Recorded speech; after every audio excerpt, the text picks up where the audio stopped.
Enquanto Pedro e João falavam ao povo, chegaram os sacerdotes, o capitão da guarda do templo e os saduceus.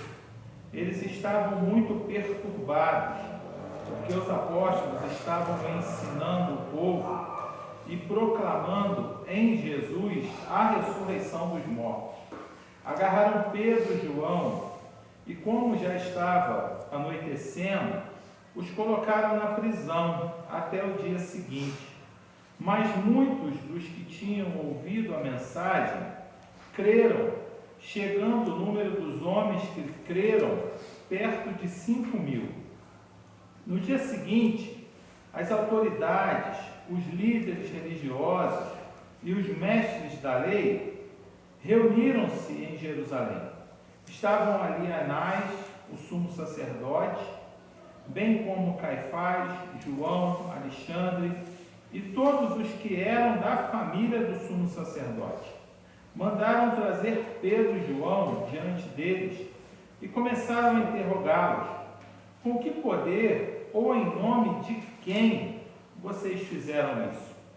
Então Pedro, cheio do Espírito Santo, disse-lhes: autoridades e líderes do povo, visto que hoje somos chamados a prestar contas de um ato de bondade em favor de um aleijado, sendo interrogados acerca de como ele foi curado, saibam os senhores e todo o povo de Israel que por meio do nome de Jesus Cristo, o Nazareno, a quem os senhores crucificaram, mas a quem Deus ressuscitou dos mortos, este homem está aí curado diante dos senhores. Este Jesus é a pedra que vocês, construtores, rejeitaram e se tornou a pedra angular. Não há salvação em nenhum outro, pois debaixo do céu não há nenhum outro nome dado aos homens pelo qual devamos ser salvos. Vendo a coragem de Pedro e de João, e percebendo que eram homens comuns e sem instrução, ficaram admirados e reconheceram que eles haviam estado com Jesus. E como podiam ver ali com eles o homem que fora curado, nada podiam dizer contra eles. Assim, ordenaram que se retirassem do sinédrio e começaram a discutir, perguntando: que faremos com esses homens? Todos os que moram em Jerusalém sabem que eles realizaram um milagre notório que não podemos negar. Todavia, para impedir que isso se espalhasse ainda mais entre o povo, precisamos adverti-los de que não falem com mais ninguém sobre esse nome. Então, chamando novamente, ordenaram-lhes que não falassem nem ensinassem em nome de Jesus. Mas Pedro e João responderam: julguem os senhores mesmos, se é justo aos olhos de Deus obedecer aos senhores e não a Deus, pois não podemos deixar de falar do que vimos e ouvimos. Amém? Amém. Senhor, nós louvamos o Teu nome mais uma vez. Obrigado porque o Senhor é o Deus digno de toda a honra, de toda a glória, de todo o louvor e de toda a adoração. Obrigado porque nós estamos reunidos aqui nessa manhã no Teu nome poderoso, o único nome capaz de salvar, de transformar, de trazer à existência aquilo que nós cremos que não tem mais vida. Assim como nós cremos que um dia ressuscitaremos com o Senhor, após a nossa morte, estaremos recebendo um corpo glorificado na ressurreição dos justos, e estaremos juntos do Senhor, mas nós cremos que o poder da ressurreição do Senhor, Ele age já aqui enquanto nós vivemos, trazendo luz, trazendo vida, aquilo tudo, ó Deus, que julgamos não ter mais jeito. Dá-nos, ó Deus, agora a sabedoria, o discernimento, a atenção, ó Deus, para entendermos a Tua palavra, no nome de Jesus, o nosso Senhor. Amém. Amém? Amém. Pedro e João, eles estavam sendo interrogados, questionados nesse texto, nesse capítulo que nós lemos, porque no capítulo 3, eles estavam entrando no templo para orar, enquanto eles estavam subindo para entrar no templo para a prática das suas orações ali no horário que era determinado, na oração das 3 horas da tarde, estava sendo colocado ali também, na hora que eles entravam no templo, um homem paralítico, que era colocado ali todos os dias para pedir esmolas, para receber algum benefício daquelas pessoas que estavam entrando ali no templo para as suas práticas religiosas também. E esse homem, então, vendo Pedro e João chegando ao templo, pede a eles que lhe desse algo, algum dinheiro.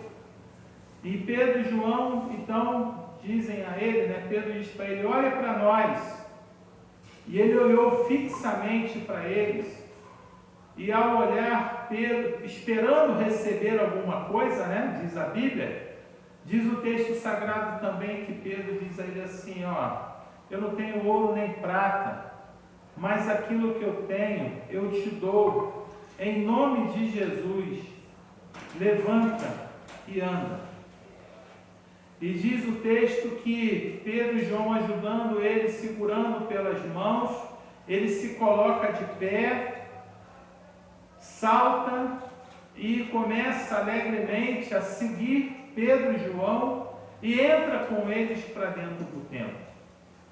E eles estão ali no templo e todas as pessoas admiradas, porque aquele homem era muito conhecido ali naquele lugar. Todos os dias ele estava ali pedindo esmolas, e as pessoas admiradas então de ver a transformação que havia ocorrido na vida daquele homem, ficam se aproximando de Pedro e Pedro e João diz para eles assim: vocês estão olhando para nós como se fôssemos nós mesmos os responsáveis por aquilo que aconteceu a esse homem. No capítulo 3, a partir do verso 11, vai estar falando sobre isso, O verso 12 diz assim: vendo, que eles estavam olhando maravilhados, Pedro lhes disse: israelitas, por que isto surpreende? Por que vocês estão olhando para nós, como se tivéssemos feito este homem andar por nosso próprio poder ou piedade?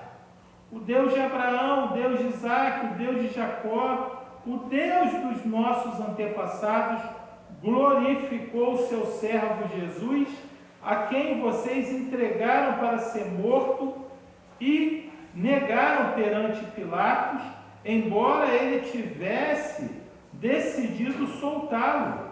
Vocês negaram publicamente o santo e justo e pediram que lhes fosse libertado um assassino. Vocês mataram o autor da vida, mas Deus o ressuscitou dos mortos. Nós somos testemunhas disso, e pela fé no nome de Jesus, o nome curou este homem que vocês veem e conhecem.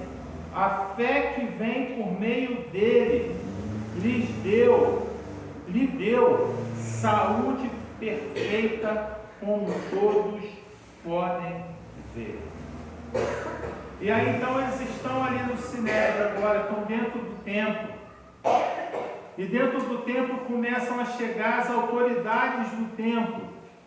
O capítulo 4 que nós lemos, então chegaram os sacerdotes, o capitão da guarda do templo, os saduceus, E eles estavam muito perturbados, porque os apóstolos estavam ensinando o povo e proclamando em Jesus a ressurreição dos mortos. Esses caras aqui que o versículo 1 descreve, eles eram pessoas que não acreditavam na ressurreição.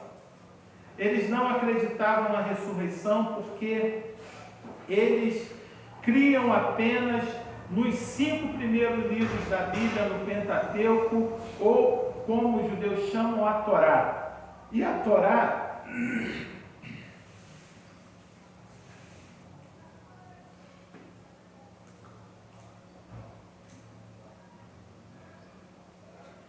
Torá ela não fazia menção da ressurreição.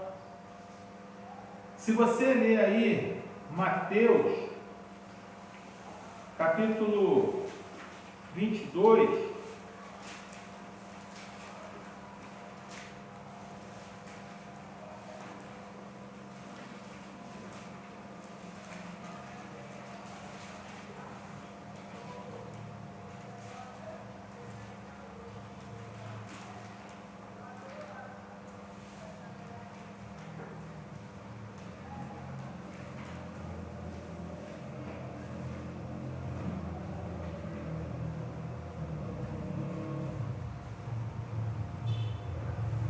a partir do versículo 23,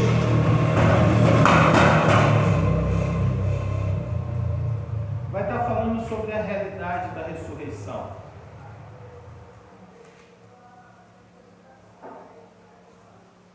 E Jesus vai estar explicando para esses homens, porque eles vão interrogar Jesus, naquele mesmo dia, saduceus, que dizem o quê? Que não há ressurreição. Aproximaram-se deles, capítulo 22, verso 23. Agora, lá no livro dos Atos dos Apóstolos,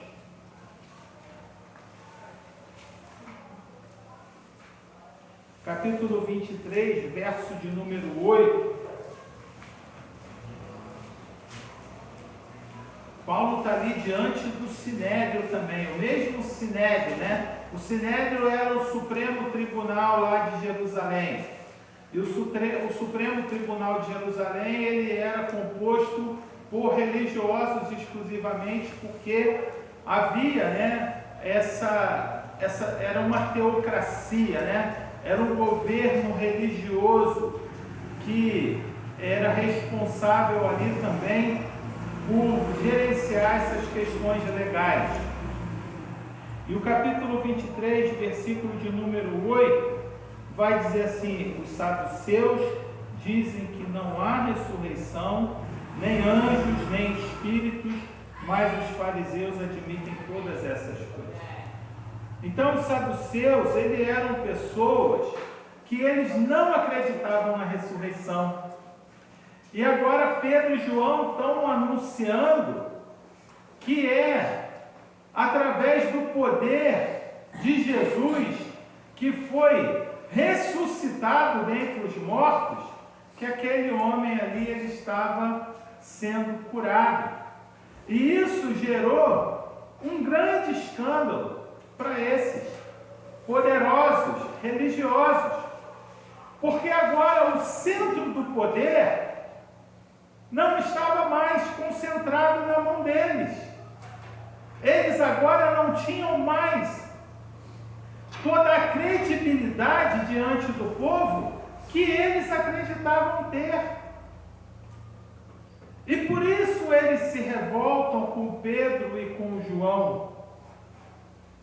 E João vai dizer para eles assim, Pedro vai dizer: vocês estão aqui questionando a gente, porque a gente fez o bem, para uma pessoa, Pedro vai dizer lá no verso 8 do capítulo 4, cheio do Espírito Santo. Os saduceus também não acreditavam nos anjos, nem no Espírito, como diz o Paulo lá no capítulo 23 de Atos.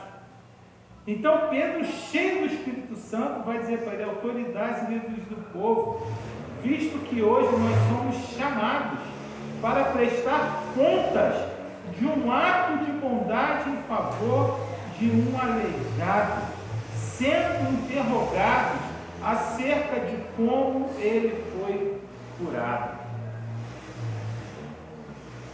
Isso é muito interessante, muito importante para a gente poder pensar, porque existem situações na nossa vida, existem realidades que estão postas diante de nós, na nossa casa, na nossa família, na nossa vida pessoal, na nossa igreja, na comunidade em que nós estamos inseridos, que nós achamos que não pode ser transformada, não pode ser mudada, não pode cambiar, né? Como dizem o pessoal, né? Os povos de língua espanhola, não pode mudar, não pode ser trocada essa realidade, porque há uma realidade que nós acreditamos ser insolúvel, insolucionável, que não pode ser transformada de jeito algum, de maneira nenhuma.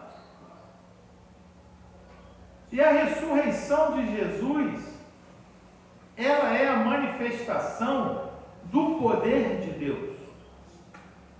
Ela é a confirmação de que Jesus é Deus. E isso causou um grande escândalo na vida dos religiosos daqueles dias e ainda continua causando escândalo na vida de muitas pessoas. As pessoas, elas não conseguem crer na ressurreição, mas elas podem crer, e muitas creem, que elas podem reencarnar, por exemplo. Mas a ressurreição dos mortos é algo que a Bíblia, ela mostra para nós, e alguns historiadores da época também registram esse fato, de que ela aconteceu. E é pela fé que nós cremos nisso, é pela fé que nós vivemos essa realidade. É pela fé que pessoas ainda hoje têm sido massacradas, como nós ouvimos o relato aqui no momento missionário, por causa da fé no nome de Jesus. Porque o nome de Jesus não é só um nome, não é só uma nova religião, mas é uma transformação total na vida daqueles e daquelas que têm um encontro com Ele. E é uma transformação que começa aqui e que vai se estender para a eternidade, quando nós seremos transformados e receberemos um corpo glorioso e estaremos juntos do Senhor. E o poder da ressurreição se aplica na nossa vida nesse tempo, como esse poder capaz de mudar e transformar a história, a realidade de qualquer pessoa, qualquer homem, qualquer mulher, qualquer ser humano, qualquer um que se entregar, se abrir para o poder de Deus, revelado em Jesus através da ressurreição dos mortos, pode ter a sua vida transformada, a sua vida mudada completamente. Esses homens, eles estavam ali revoltados porque Pedro e João estavam anunciando o nome de Jesus, o Jesus que eles haviam mandado matar, achando que matando Jesus acabariam, com aquele movimento religioso dentro do judaísmo daqueles dias.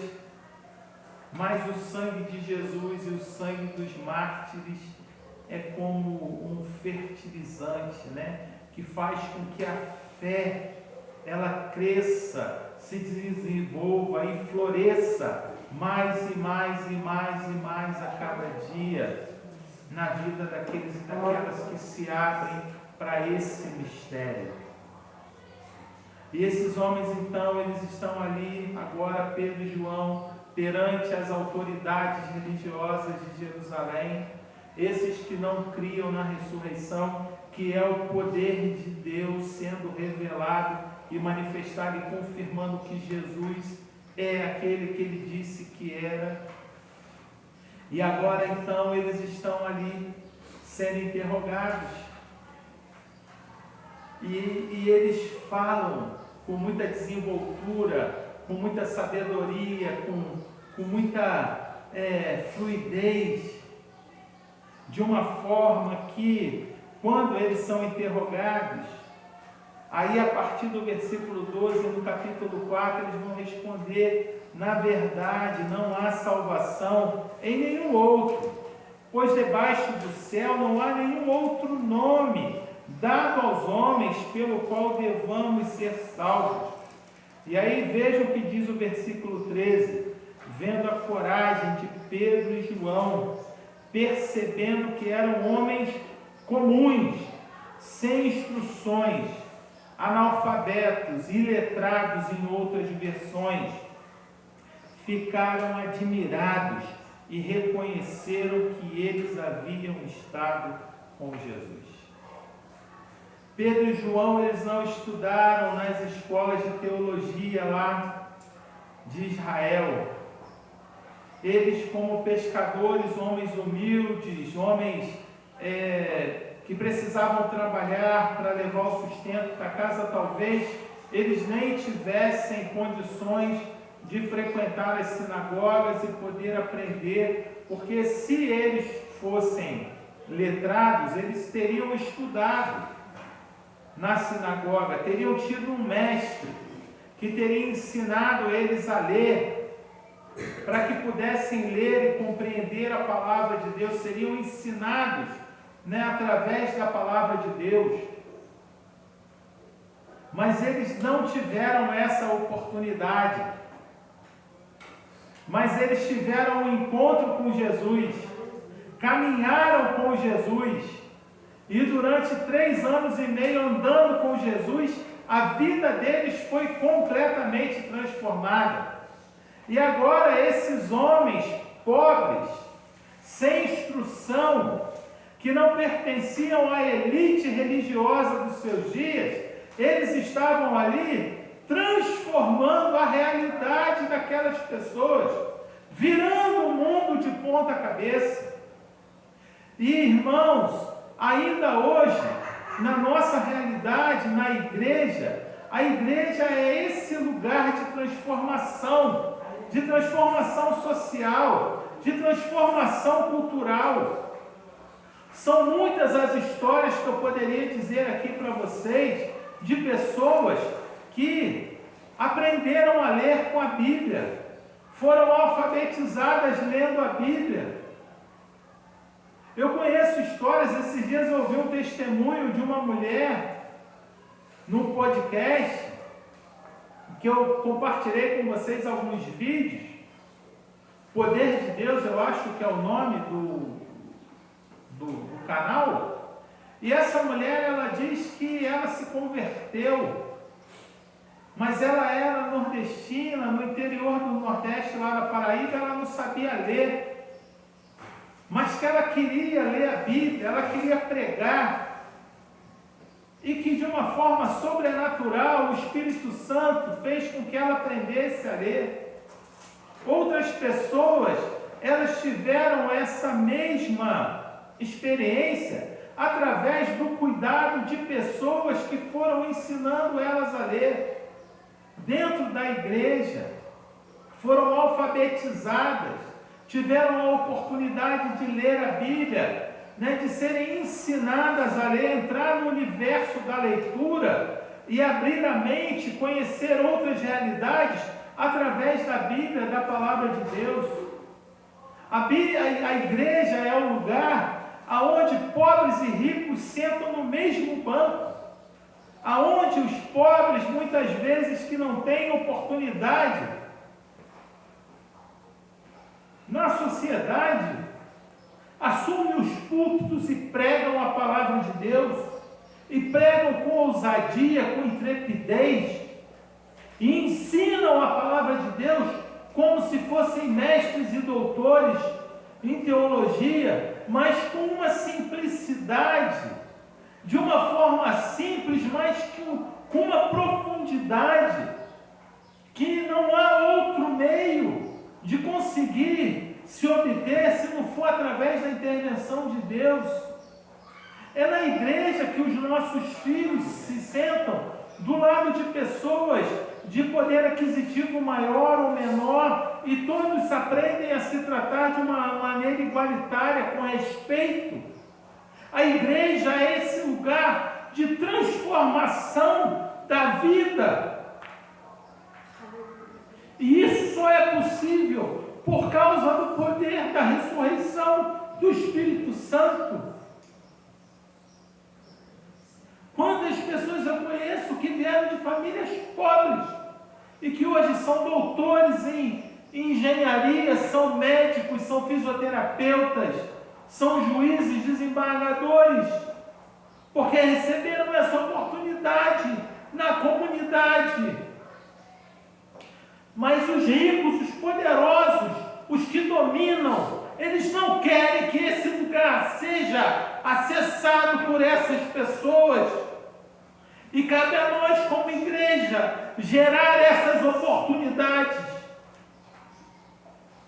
Pedir a vocês para preencher o questionário sobre o viver. É sobre isso que a gente está falando. É sobre dar oportunidade para que as pessoas sejam transformadas pelo poder de Deus. Sejam transformadas pelo poder da ressurreição. Para que a gente não tenha que ficar ouvindo histórias como pedidos de oração, como nós ouvimos nessa manhã, de uma criança que já não está aqui no nosso meio. Você está aí ouvindo a transmissão, já foi embora, mas que pediu aqui antes do culto começar, agradecendo a Deus, agradecendo ao Senhor, porque o pai dela saiu da prisão. E o pai dela estava preso porque esfaqueou a mãe. É duro, a gente tem que ficar ouvindo essas coisas. Enquanto pessoas aproveitam a igreja, aproveitam esse período, né, de eleição, de política, que agora não é mais só de 2 em 2 anos, agora é o ano inteiro, para ficar defendendo político de estimação do lado A, do lado B, do lado C ou do lado D. Usando, deixando usar a igreja para ficar angariando votos, poder, para pessoas que não estão nem aí para a realidade que elas se encontram no seu dia a dia. E Pedro e João eram pessoas que tiveram a oportunidade de andar com Jesus.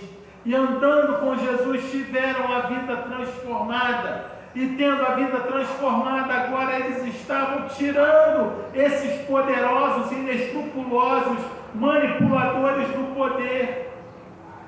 Porque eu não sei se vocês prestaram atenção, o sumo sacerdote deveria ser lenço para mim não, por favor, papel toalha. Deveria ser sumo, é único.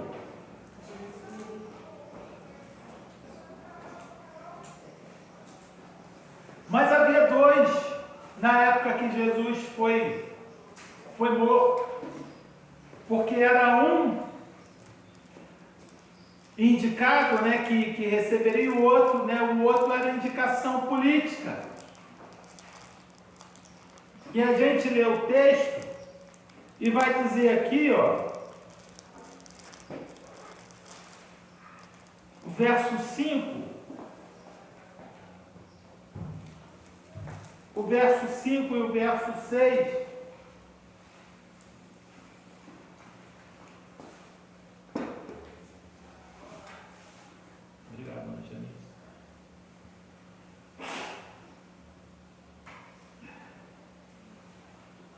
capítulo 4, verso 5 e verso 6.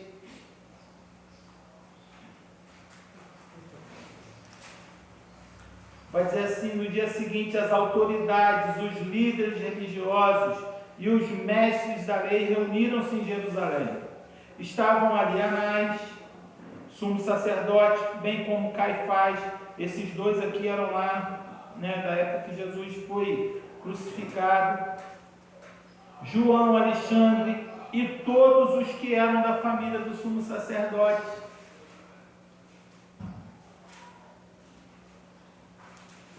O negócio agora é geracional, sabe? Tinha que ser linhagem, que não é diferente do que a gente vê hoje nesse mundo, famílias tradicionais, e aqui na nossa cidade tem muitas famílias tradicionais, que se perpetuam no poder, se perpetuam com a riqueza desse país, da nossa cidade. Famílias de políticos que vão passando o poder, a cadeira de um para o outro. E igrejas que a gente vê que o poder é passado de pai para filho, E na nossa denominação, e em todas as denominações, isso é uma realidade, infelizmente.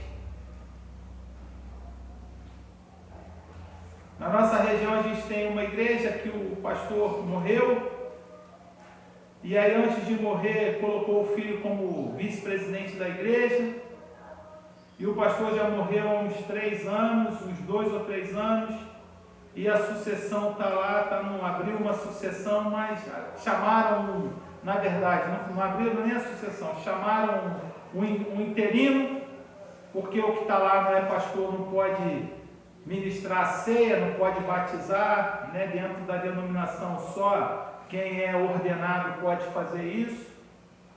Está aguardando ele lá se formar em teologia para poder dar o cargo para ele.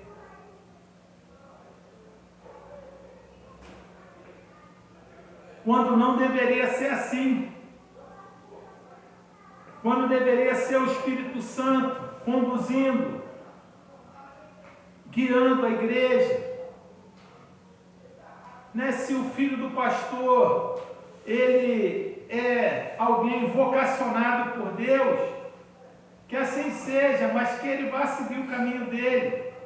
Não vá lá querer, assumir a igreja que está lá pronta.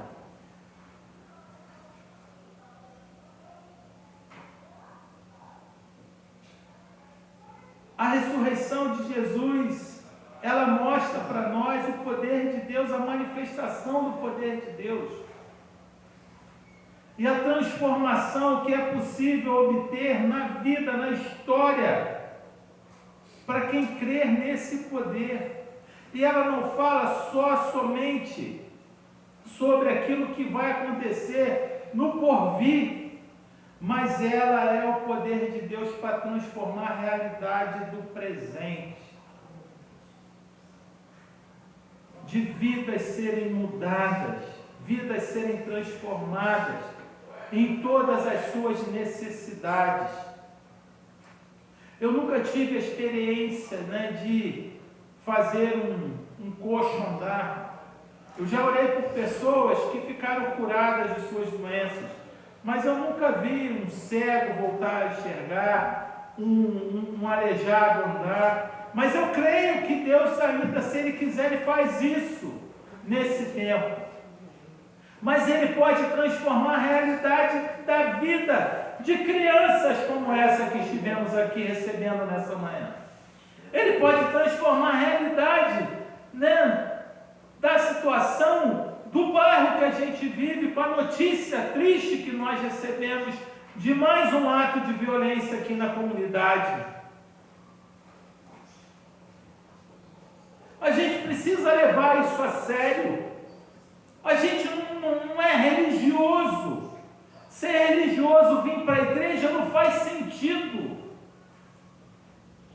Não faz sentido ser só religioso. Porque ser só religioso não transforma a vida. Ser só religioso não vai fazer com que você experimente a ressurreição dos mortos. Não vai fazer com que você experimente o céu e a glória de Deus. Para experimentar o céu e a glória de Deus depois que você morrer, você precisa experimentar o céu e a glória de Deus enquanto você vive aqui. E a vida é transformada por aqueles e por aqueles. A vida daqueles e daquelas que é transformada é a vida que é tocada pelo poder de Jesus. Foram 3 anos e meio andando com Jesus que mudou completamente a vida desses homens. É na experiência, na relação com Jesus que a vida é transformada. Não é com discurso, não é com poder político, não é com dinheiro só. O que transforma a vida é Jesus, é o encontro diário com o Senhor na palavra de Deus, na oração. É o coração cheio de gratidão pelas maravilhas que Ele opera nas nossas vidas. E não somente em coisas sobrenaturais, mas nas coisas ordinárias da vida, nas coisas simples do nosso dia a dia. É a gente olhar para a realidade que está posta diante de nós e a gente conseguir olhar com esse olhar transformador. É conseguir olhar para a realidade que está posta diante de nós e a gente conseguir sonhar que isso tudo pode mudar, que isso tudo pode ser transformado. É a gente acreditar nisso com todas as nossas forças e investirmos as nossas vidas, os nossos recursos nisso. Não vindo à igreja domingo e quarta-feira, e 1 hora e 2 horas, mas é vivendo essa realidade todos os dias.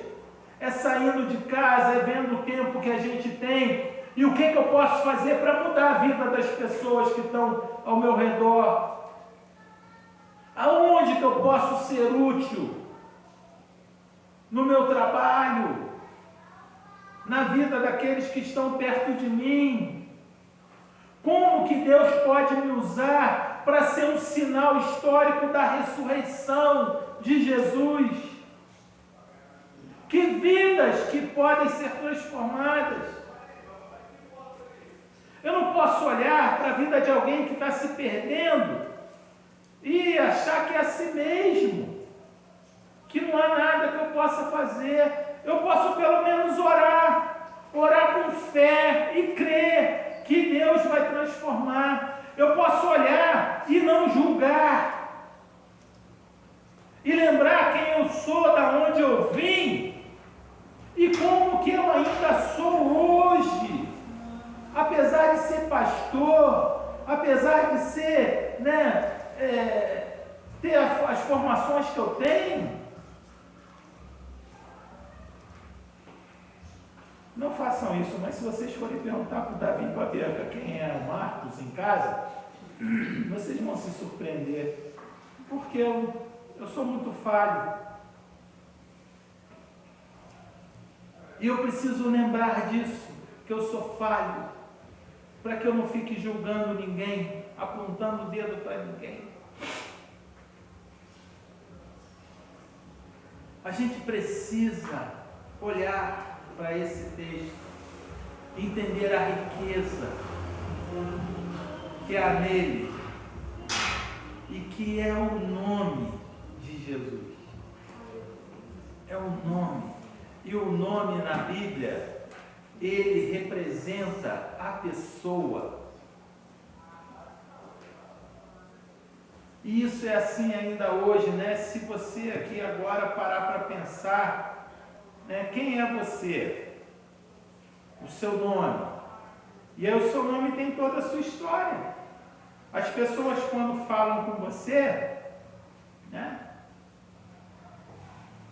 É muito engraçado, né? Sai com a Bianca e as pessoas não chamam ela chamam de diretora, chama de professora, chama de tia, porque a pessoa dela, o nome dela, é essa representatividade que ela tem.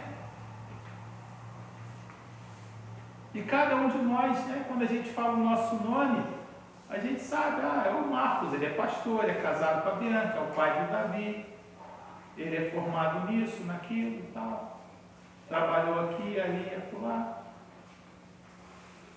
foi criado em tal lugar, hoje mora em tal lugar. E o nome, então, de Jesus, ele é essa representatividade de que ele é o Filho de Deus. Ele é a manifestação do poder de Deus. Ele é o Deus Todo-Poderoso, Criador dos céus e da terra. E o nome dele continua atuando nos nossos dias, no nosso meio, na nossa realidade. Que nós saímos daqui nessa manhã, lembrando que nenhum outro nome é dado debaixo dos céus e que possa salvar, que possa transformar, que possa mudar. Porque salvação, a palavra salvação na Bíblia, ela tem dois sentidos. Ela tem o sentido espiritual de salvação eterna, mas é a mesma palavra que é usada para falar sobre cura, sobre transformação. Muitas vezes Jesus, né, após curar alguém, ele dizia para essas pessoas, a tua fé te salvou. E que tinha esse duplo sentido de salvação eterna, mas também de cura física. E o Senhor é aquele que continua curando o corpo, curando a alma, curando a realidade histórica, transformando vidas. E nós precisamos ter esse relacionamento com o Senhor, para que nós possamos, à semelhança de Pedro e de João, sermos usados por Ele, para manifestar essa transformação na vida das pessoas. Estava todo mundo encantado com Pedro e João, como se fossem eles que tivessem feito aquilo. E eles falam, vocês estão olhando para nós, admirados, né? Apegando-se o mendigo, Pedro e João, todo o povo ficou maravilhado e correu até eles, ao lugar chamado Pórtico de Salomão. Vendo isso, Pedro lhes disse, israelitas, por que isto surpreende? Porque vocês estão olhando para nós como se tivéssemos feito este homem andar por nosso próprio poder ou piedade. Eles sabiam que eles eram apenas um instrumento. Não foi ele. Não era sobre eles, mas era sobre o Senhor. Que as nossas mãos, os nossos lábios, os nossos abraços, as nossas pernas, os recursos financeiros que Deus coloca à nossa disposição, todas essas coisas elas sirvam apenas para glorificar o nome de Jesus. Amém. E revelar o poder da ressurreição, que cura e transforma não apenas a alma que vai, né, ser eternizada e receber um corpo novo, glorificado, mas a vida, a realidade concreta de cada um de cada um. Que Deus nos abençoe, que Deus nos ajude, que Deus nos fortaleça, que Deus nos encoraje, para que a gente consiga viver essa realidade. E viver a realidade, essa realidade com toda a nossa força, com toda a força do nosso ser. Que o Senhor nos ajude a cada dia para que a gente possa se sentir motivado, fortalecido por Ele, para que o poder do Espírito Santo possa estar agindo na nossa vida, quebrando o nosso desânimo, quebrando a nossa preguiça, quebrando tudo aquilo que atrapalha a manifestação e a realização dessa obra tão poderosa que o Senhor quer fazer em nós, por nós e através de nós. Que o Senhor nos ajude, nos fortaleça e nos guarde. Vamos ficar de pé? Vamos orar mais uma vez ao Senhor?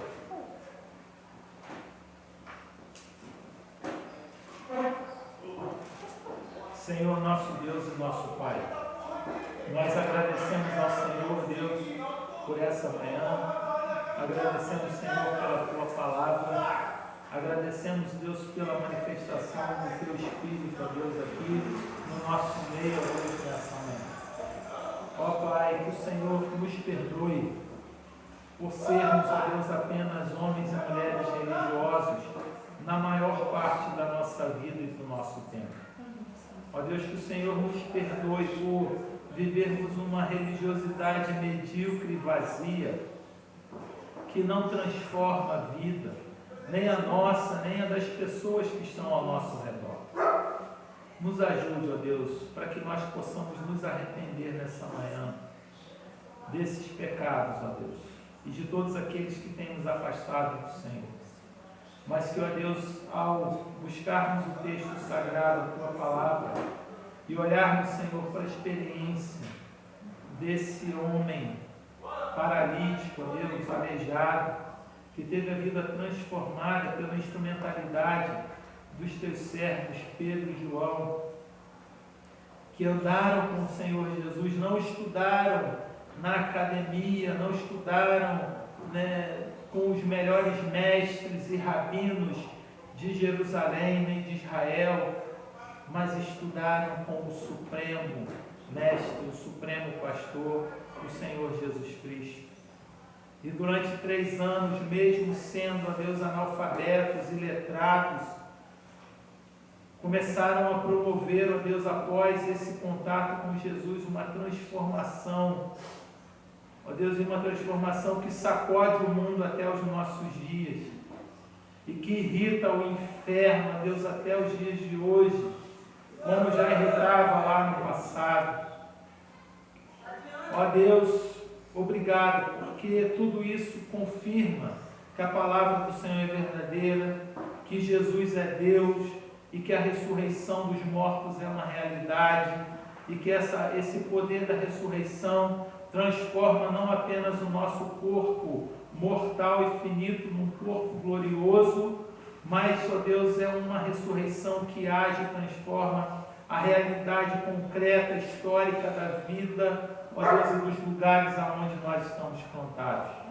Ajuda-nos, Senhor, ajuda-nos para que possamos ser tomados do amor do Senhor, da paixão pela Tua palavra, pela Tua igreja, pela Tua obra, para que nós possamos realizar, ó Deus, a obra do Senhor nesse lugar.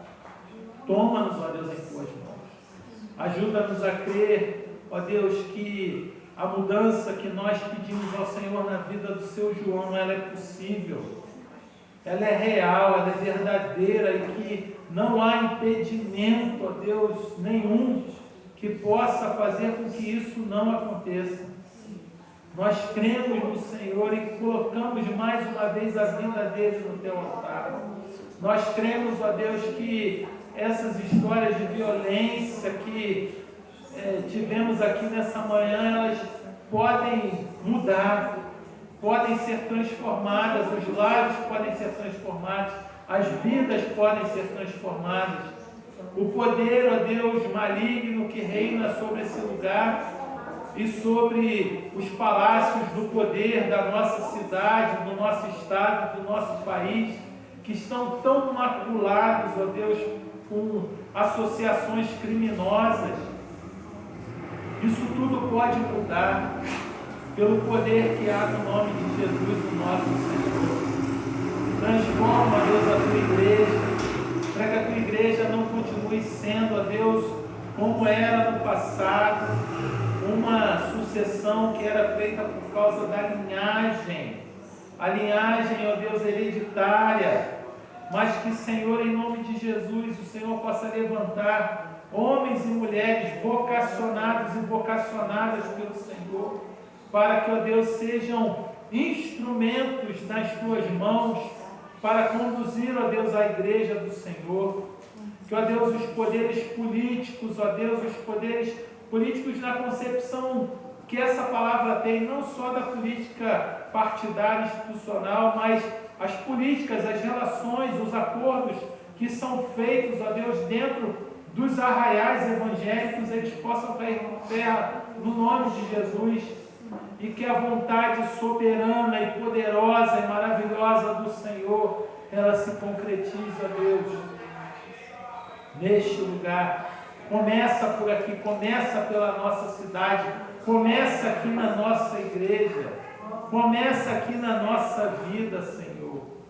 Faz uma obra, Deus, que esteja para além de nós, e que ela seja tão maravilhosa que quando as pessoas olharem, nós possamos declarar como Pedro e João, que eles não fiquem admirados por causa de nós, mas que eles olhem e todas essas coisas apontem para o Senhor, porque só o Senhor é digno de toda honra, de toda glória, de todo louvor, de toda adoração, Senhor. Que não a nós, Senhor, não a nós, mas o teu nome, Deus, seja dado glória. Toda glória seja dada ao Senhor. O Senhor é o Deus digno, como lemos nessa manhã, Deus, é o Deus digno de toda a honra, de toda a glória, de todo o louvor. Digno ao Senhor e Deus de toda a honra, de toda a glória, porque por tua vontade todas as coisas foram criadas, ó Deus. Louvado seja o Senhor, engrandecido seja o teu nome. Não deixa, ó Deus, que isso seja apenas emoção, mas que seja uma verdade, ó Deus, espiritual na nossa vida, Senhor. Oramos em nome de Jesus. Amém. Amém. Deus abençoe os irmãos e as irmãs até a noite, para quem puder voltar, até amanhã para quem for no PG, até quarta-feira para quem vier no estudo bíblico e até domingo para quem só puder voltar.